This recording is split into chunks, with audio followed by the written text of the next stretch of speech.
Assalamualaikum warahmatullahi wabarakatuh. Waalaikumsalam warahmatullahi wabarakatuh. Punten Ibu, saya atas nama Supardi dari Speed Alheria Cimangkil. Saya dari kelas 2 R1T. Izin mewawancara Ibu. Sebelum saya mewawancari, boleh Ibu memperkenalkan diri Ibu?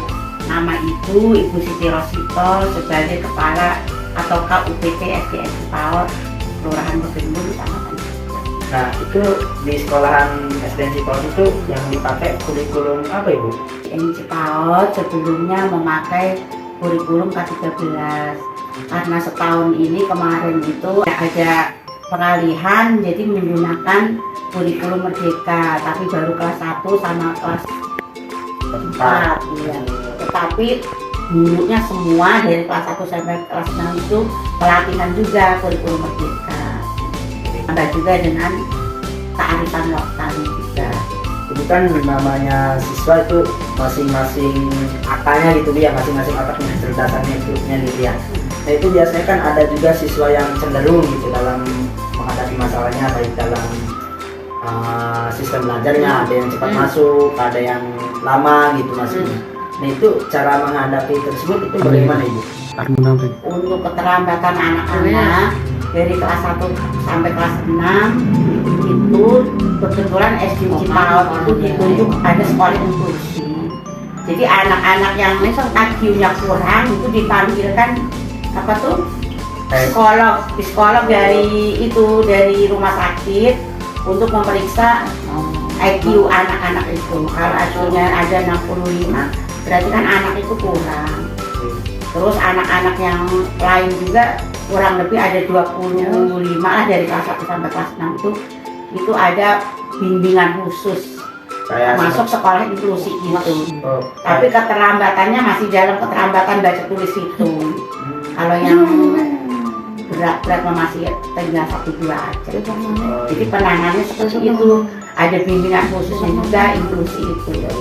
Nah, takutnya kan biasanya ada juga gitu yang bandel, yang nakal. Nah itu biasanya gimana tuh hukuman, bagaimana?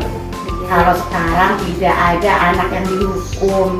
Jadi kemampuan anak-anak kan bukan di matematika atau bahasa Indonesia atau yang lainnya. Jadi berbeda-beda. Oh si anak ini pintar matematika, tapi belum tentu pandai dalam kesenian atau menganyam atau menari. Jadi dialihkan ke situ. Pada intinya semua anak itu tidak ada yang bodoh, tidak ada yang nakal. Betul. Jadi mempunyai kemampuan masing-masing. Ya betul Bu. Betul. Nah, biasanya kan ada juga gitu yang memiliki kemampuan yang lebih gitu, apa namanya cerdas lah. Itu biasanya yang cerdas kayak gitu. Diikutkan itu lomba. Ada lomba IPA, matematika. Makanya kebetulan di SD itu yang diikutkan IPA atau matematika itu ke bawah semua ke tingkat kota ya, putra putrinya ke bawah. Terus yang perempuan juga yang sekarang naik kelas 6 dapat juara 2 tingkat kota, itu lomba matematika. Semua anak-anak tuh loh apa intinya kepada itu masing-masing diarahkan ke situ. Yang pintar matematika di bidang ini kan ke matematika, yang pintar tali temali ikut lomba pioneri, lomba menari, lomba hastkarya, lomba PBB. Jadi diarahkan masing-masing di SD. Ya betul. Ya. Karena juga anak masing-masing kemampuan. Iya. Ya. Jadi tidak ada anak yang bodoh. Alhamdulillah semua sesuai mencari bakat itu deh. Dari mulai kelas 3 itu udah mulai dicari mulai dicari gitu yang ini yang senangnya olahraga, ini yang senangnya main bola, ini yang senangnya main catur, ini yang senangnya menari, ini yang senangnya mengaji, yang ajan. Jadi udah mulai dicari bakat. Intinya takut maling muridnya kesinggung, tidak ada anak yang bodoh. Malahan yang nakal juga harus selalu disentuh. Nanti kalau jadi guru dielus, pintar. Kalau sebetulnya nakal harus tidak boleh guru itu memarahi anak, dikasih bimbingan. Dimarahi nanti malahan nggak sekolah. Ya, seperti kayak gitu, apa yang mempunyai kelebihan masing kayak gitu Bu, masing-masing kayak gitu ada lewatnya gitu. Ada yang pastinya ada piagam bahwa anak ini dapat prestasi, bisa untuk melanjutkan ke sekolah melalui jalur prestasi. Banyak anak-anak Cipaot yang melanjutkan SMP-nya itu melalui jalur prestasi. dari sekolah juga ada buku, kadang-kadang uang ala kadarnya kan, latihannya juga support dari sekolah. Ya, Kasih betul. ya. Ya, mungkin segitu Ibu. Terima kasih banyak. Assalamualaikum warahmatullahi wabarakatuh. Waalaikumsalam warahmatullahi wabarakatuh.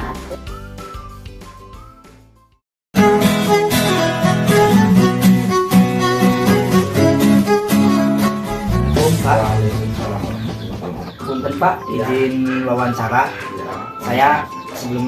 Saya atas nama Supardi dari Street Alheria kelas 2 R1C. Boleh ini Pak dengan Bapak siapa Pak? Oh ya, nama saya Abdul Maulana sebagai guru ya ikut ya. Terus mau wawancarakan Ini Pak mengenai MK kami di kuliahan, mengenai MK perkembangan pendidikan, ada tugas observasi juga.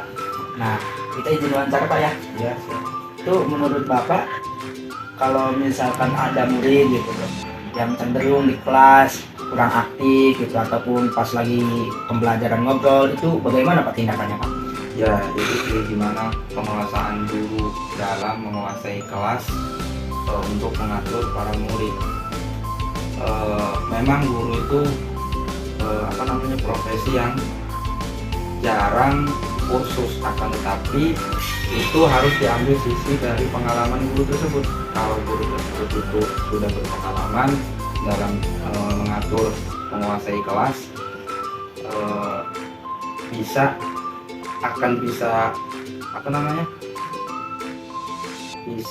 untuk melakukan murid itu agar murid itu tidak cenderung.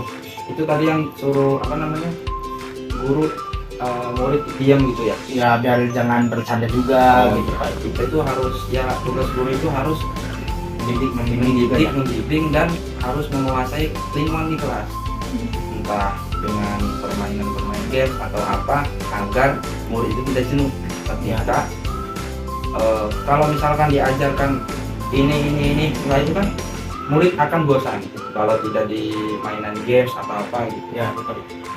Nah itu kalau misalkan ada yang nakal gitu pas lagi pembelajaran ngobrol, murid itu ada hukuman atau tidak Pak biasanya? Ya mungkin kalau masih di usia masih di kelas 1 atau kelas 2 atau kelas 3, paling nanti dibikin konsekuensinya dulu. Sebelum ini nanti dikasih tahu dulu bahwa nanti kalau ada murid yang ngobrol, nanti misalkan dibikin lomba kayak gitu ya, kalau ada yang ribut nanti dihukum untuk menyanyi, bahkan ada yang menyanyi lagu Indonesia Raya, terus Garuda Pancasila dan lain-lain lagu-lagu nasional. Oh seperti itu Pak. Ya biasanya ada juga kan siswa yang prestasi juga gitu kan. Iya. Itu biasanya ada penghargaan atau rewardnya gitu. Iya ada. Bahkan dari kepala sekolah juga mengusulkan bahwasanya kalau ada murid yang berprestasi atau apa, nanti kan akan mendapatkan ranking juga nanti, supaya bagaimana agar anak murid itu berkembang dan bersemangat untuk belajar. Nah dari situ kita atau kami itu mengasih atau memberikan hadiah berupa kado gitu. Ya mungkin tidak yang mahal-mahal, mungkin buku atau pulpen atau alat-alat tulis lah gitu. Iya.